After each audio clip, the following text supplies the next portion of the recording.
you anymore.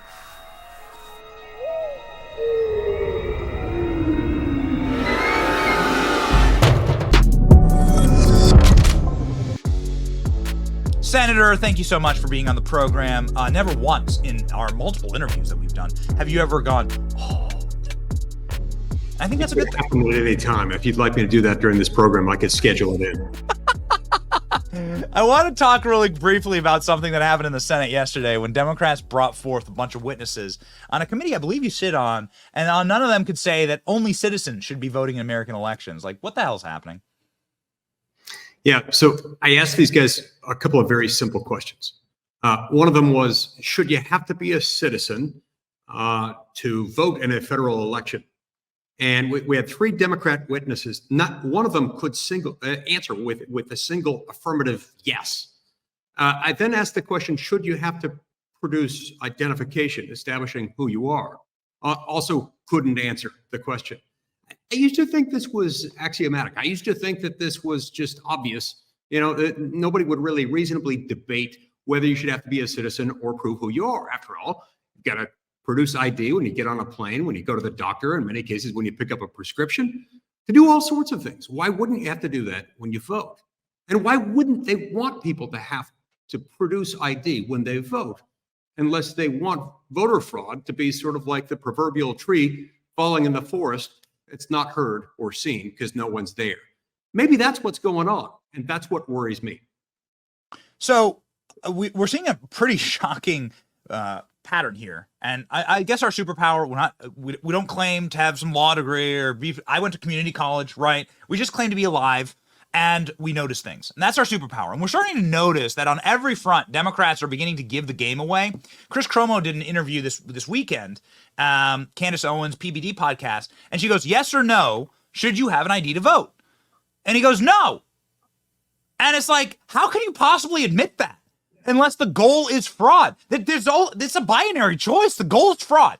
And then it all suddenly makes sense. The open borders, it all suddenly like locks into place. They want a bunch of illegals to vote because they need to have a bunch of people that are on the government dole to vote themselves goodies out of the American treasury, exactly what Benjamin Franklin warned us about. No, I think that's exactly right. And regardless of who they intend to have vote and when, the more they can sow confusion and chaos into the system and make it harder and harder for people to know who exactly someone is who is voting, whether or not they are who they claim that they are. It gives them a greater opportunity to cast a vote. And so, look, it's not hard to get a photo ID as long as you are, in fact, a human being who is a U.S. citizen. It's very easy to get one. This is not something difficult. And in fact, people have IDs. When you push some leftists on this issue, some of them will say, well, that will have a disparate impact on some minority groups. That's one of the more racist things that I've heard when people make that in racial context. Look, I'm aware of no compelling evidence actually showing that anyone is more or less likely to have a photo ID issued by a government agency based on the color of their skin. That's nonsense, and it's frankly racist. So I want to bring on somebody here who has been talking a lot about racism. We've never done this before on the show. We had somebody pop on here, Senator. We've never done this before, and I hope you can forgive me. You're a deep friend of the show. You're also like a pretty rad guy. Everyone follows Based Mike Lee. Rad? You're rad, dude. You are rad. Everyone knows you're rad. Rad you since the 1980s. You're probably not born yet, buddy. I mean, people were still eating pickled herring when the word rad was used last.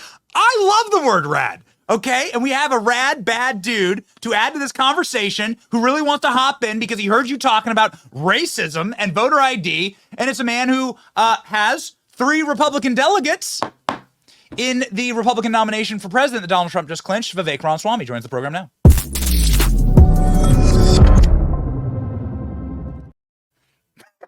Okay, Vivek's texting me. He's like, okay, watching the program. I love Mike Lee. Pop me on. So here we go, baby. I saw him last time I was in DC, and Benny and I were texting in real time. And you know what I said? Let's do this. I have to roll pretty few minutes, but I heard Mike Lee saying some good things, and so thought we'll chat for a few before I head out. So some quick thoughts. Both of you are have been big time. I mean, Mike Lee, you did it before anyone else did it in the Senate. Like, I think you were ahead of your colleagues by a country mile, endorsing Donald Trump for president. In 2024, Donald Trump clinches the nomination last night. You're both very, very close to the president. Can you give us sort of like an overview, both of you, on the path moving forward and what's Donald Trump's sort of esprit de corps, starting with Mike, moving to Vivek? Yeah. First of all, congratulations to Donald Trump. I'm happy for him and happy for the country to have the opportunity to move forward with someone who loves this country dearly and understands that there is a difference between America, the country, and the United States government. There is a vast difference. And America, the country, is much better off when America, the government, respects America, the country, and allows her to operate as she would operate without being dictated, having everything dictated from Washington, D.C. So I think the path forward for him now is to unite Republicans, and not just Republicans, but anyone, including many Democrats who were so dissatisfied with President Joe Biden. And Joe Biden has made Americans poorer. They're shelling out an additional $1,000 a month every single month per household in America just to live. That's what's going to win here, along with Donald Trump's message of hope, his message that we can do better by getting the government out of the way. Vivek? Yeah, look, I agree with everything Mike Lee says, that I frequently do. But I'll tell you that this is a rare election, actually. It's rare in American history. And whoever you're supporting, it's actually hasn't happened, I think, since Grover Cleveland. We're looking at well over a century, where you have two presidents to compare their track records back to back. Think about that. That's actually pretty rare. Usually you have a challenger to an incumbent. So the incumbent has a track record, and the challenger, and admittedly, even if I was the nominee, I would have been in this position to say that here's all the things I'm going to do. Here's my vision, but it's not proven, compared to an incumbent who can say that, okay, well, here's what I'm running on. That's not what's happening this time. This time you have two incumbents effectively running, where you have 4 years of Trump, and then you have 4 years of Biden. And just as a matter of American history, that's so rare that it's actually worth commemorating that, right? You have 4 years of Trump, you got a sealed border, you have a growing economy, declining crime, and really no major conflict on the global stage that the United States was enmeshed in. 4 years of Biden, you have an open border, more porous than it's ever been at any time in modern American history, rising crime as a consequence, inflation outpacing wage growth, and closer to World War III than we've ever been in any of our lifetime. So that's the choice. And so rhetoric aside, that's what I think the choice is going to come down to. I still remain in the minority, a little bit skeptical that Biden is going to end up being the nominee. So we got to be careful not to just fall into that trap of bashing Biden when there's a bait and switch coming later this summer. I also think that there is a unresolved tension in the Republican Party that we can't just pretend doesn't exist, right? There's an old world Dick Cheney worldview that still permeates some of the Republican Party. There's a candidate here in Ohio who I've endorsed. I was with him last night. I drove 2.5 hours to Cleveland to speak at one of his events, Bernie Moreno, who Trump has also endorsed. That's a razor thin race right here in Ohio. And I think that people should vote for candidates like Bernie Moreno over the establishment old guard candidates that they've put up. And even though Donald Trump's endorsed Bernie Moreno, and I've endorsed Bernie Moreno, it's still a very close race here in Ohio. And so I do think that that's going to continue to exist within the Republican Party. We're not going to do ourselves a service by pretending like that doesn't exist. But nonetheless, this is about unity of not just the Republican Party, but of an America First movement that goes beyond just Republicans to say that America First includes all Americans. Success will be our vengeance. I love that line from Trump recently. And own the message of national unity in a way that we're not going to cede Biden to somehow have a monopoly on as his message. And if we do that, I think we're going to be really successful.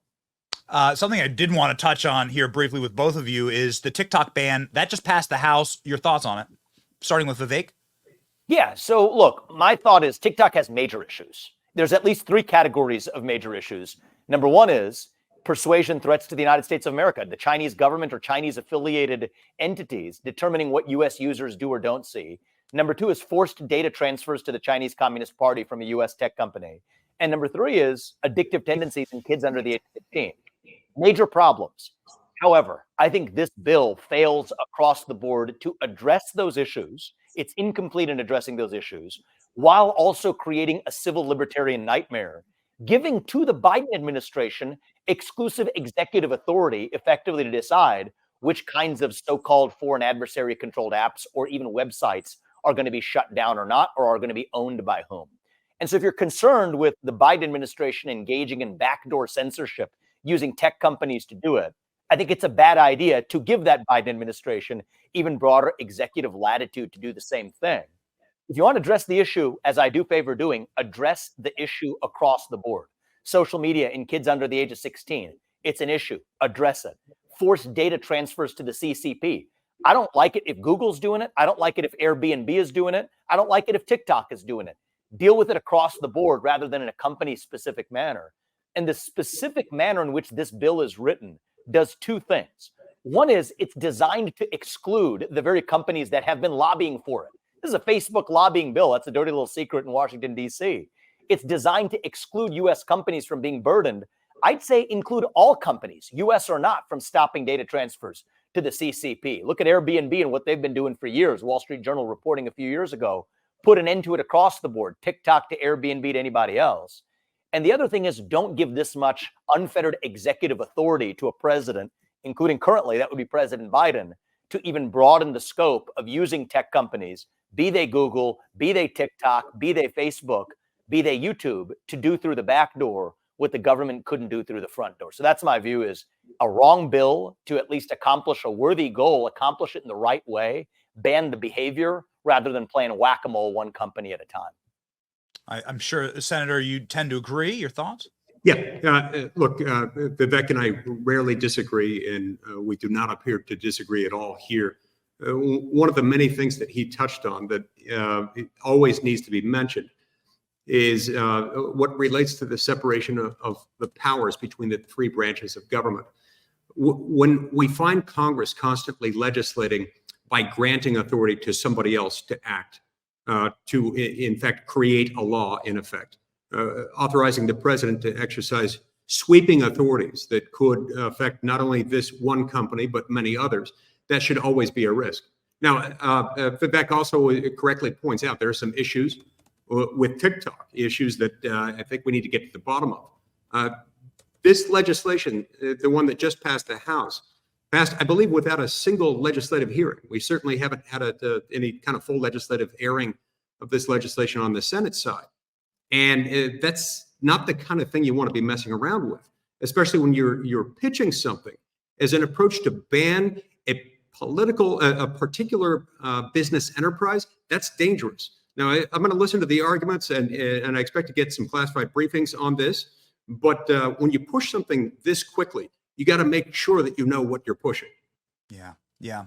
Sincerely, Vivek, I know I've been pinged. I know that you have to hop. We want to say thank you. We want to sign you off with something what we're doing new here, which is our Donald Trump victory dance stinger. And so we're just going to play beside. We've been working on our Donald Trump victory dances. Here we go. Let's hit it. There we go. All right. It's like this, guys. Like kind of like that. Yeah. All right. We're going to get used to it. We're going to work on it. I got to get these moves down. We missed you this weekend, Vivek, at the UFC. We'll hit you up next time, man. I'll see you, man. Take it easy. All right. Thank you. See you, Vivek. Sorry, Mike. Dance break. Everybody needs one. Yeah, sincerely. So it's either a dance break or you can say, oh, dang, very, very lowly into the microphone. Yeah, you know what? I appreciated that. The use of the word dang. I almost feel like he needed to pay a copyright royalty to the state of Utah. We use the word dang a lot there. Any kind of fake swear words. We excel in those things. I want to touch on FISA 702. You've been tweeting about this, and I want to pop up the Based Mike Lee account with a big-time shout-out. Everyone follow Based Mike Lee. 200,000 Americans can't be wrong. Based Mike Lee, the #1 account you should follow in the Senate for based information. FISA 702 is too often used to spy on Americans without a warrant. The firm wants Congress to reauthorize FISA 702 next week without warrant requirements or meaningful debate. And this is what they used to spy on Trump, right? Right. And not just him, but hundreds of thousands of Americans. It's been used hundreds of thousands of times to collect information about American citizens without a warrant. Not just information about them, but specific content that they've communicated. In other words, this is not just about metadata, who called you, when you talked, how long you talked. It's about the recordings of the voice conversation or the content of the email or the text message. In order for them to search for that, some of that gets incidentally collected with 702. FISA 702 is about collecting information communicated by foreign adversaries, terrorists, agents of foreign powers outside the United States. It's not meant to be used here, certainly not against US citizens. Sometimes they accidentally collect some of it. I mean, legitimately, somebody's talking to somebody who they are spying on. But in order for them to search the database where they store recordings of all of this stuff, if they find out that you, Benny Johnson, have been communicating with some agent of a foreign power, unbeknownst to you, I'm sure very innocently, by the way, nothing untoward going on there. But if they did, and they decide to search for, give me stuff on Benny Johnson, they need to get a warrant for that, because that is akin to a wiretap. It's like a backdoor warrantless search. So it's one of the things we've been pushing for. I'm working on legislation with Democrats and Republicans, House members and senators to fix this. Introducing a new bill tomorrow with Dick Durbin, a bipartisan bill to fix this. They don't want to fix it. Why? Well, because they want to be able to spy on people. I've been fighting this battle for over a decade, Benny, and every time I bring it up with FBI directors appointed by 3 different presidents, they all say a variation of the same thing. Hey, don't worry about it. We got good people. We're not going to spy on people. Well, it turns out they've done exactly what they claimed they would not do hundreds of thousands of times, and it's got to stop. So don't worry about it. We've got good people. Seems to be the consummate line in Washington, D.C. It always seems to be the line that the Republican Party tells the base, and then they betray us and backstab us. And potentially that is all coming to an end. Laura Trump is the now co-chair of the RNC. Ron McDaniel has been ousted. Mitch McConnell has announced his resignation. Not immediately, unfortunately. He's just going to stick around. But the tortoise is inching towards the finish line. What do you see in the leadership battle shaking up in the Senate? It seems like we've had a pseudo announcement from Rand Paul. Is that correct? Rand Paul's having a good time with that. And gosh, I can think of nothing more fun than Rand Paul as leader. He has not made an announcement that he will be running for leader. And until then, I'm not necessarily holding my breath, but it's fun to dream about. In the meantime, I'm more focused on the what and the how and the why than I am the who. And what I mean by that is we need a leader. We need our next Senate Republican leader to be somebody who will unite Republicans behind a conservative agenda, because that's really what makes us Republicans. We are the conservative party. Yes. Rather than sharply dividing Republicans in order to team up with a small handful of senators to enable the Democrats to overcome the cloture hurdle with 60 votes and enact Democratic priorities. We've seen that happen under existing leadership time and time again for many years. It's part of why we're $34 trillion in debt. It's part of why we passed these bloated spending bills that produce $2 trillion annual deficits. And it's part of how we've advanced the Democratic agenda, not just on spending, but in countless substantive ways over many years. That has to change now. We've got a real opportunity for new leadership. And I think our new leader needs to be someone who will make a few commitments to, among other things, commit that when the leader backs particular legislation, that's legislation that will unite Republicans around a conservative agenda rather than dividing Republicans and benefiting Democrats. Yeah, I mean, that's what we've gotten for the last 20 years. Like, that'd be nice. So you're not making any announcements here. Are you gonna run, Senator? Look, I'm not ruling out anything, Benny. And if it came to that, I'd consider doing it. I don't think it's fruitful right now for other people to get into the race because we've got to have conversations in the first hand about our mission, about our purpose, about what it is that the leader position consists of, about what it is that we want the Senate Republican leader to do. Unless or until we get to that, these conversations rushing directly into who will prove unproductive. They'll prove to be yet another popularity contest, which is not what we need. Yeah. Well, I can tell you this, John Cornyn, you don't have to say anything. John Cornyn is not very popular with our audience. I think our audience is agnostic on John Thune. Certainly is not one of the, certainly not as a hero that would inspire the base. Maybe he can do some work on that, but those seem to be underwhelming nominees. I think those are the only 2 announced nominations so far. So we certainly hope the Based Caucus, of which you are a founding member, gets somebody into the ring and that we can like hype the hell out of them. Yeah, maybe a Mike Lee Rand Paul co-leader unity ticket. That would be fun. Yeah. Yes. With a Ted Cruz, Ron Johnson, And Rick Scott. Rick Scott. That's exactly That'd right. be super cool. Yes, that's Super. Now those would be some press conferences that I would tune into, and I doubt, Senator, that if asked a question, you would just stare at the ceiling for like 60 straight seconds. You never know. And then need to be shuffled away. But hey, what do we know? Here we go. On to the brighter futures. The future does look bright. God bless you, Senator. Thank you for fighting for us. Everyone follow Based Senator Mike Lee, ladies and gentlemen, on X. Best account. No cool sunglasses, no aviators anymore. Those make an appearance every once in a while, just for special occasions. If you throw them out too much, it tends to vulgarize the tradition, sort of like Christmas decorations in July. You can't do that or it's not special anymore. It's a great But point. I'm open to tips on when you think I should don them. I'm going to have my design team send you something today because Trump clinched victory and you were one of the first people to endorse him in the Senate. And I think maybe just for today, you should do an avatar update with some Trump swag. Maybe we'll put you in some golden Trump sneakers. Seems like it would be wrong not to. Let's get on that. You hear me, Jamie? Okay. Thank you, Senator. Thanks, Benny. All right.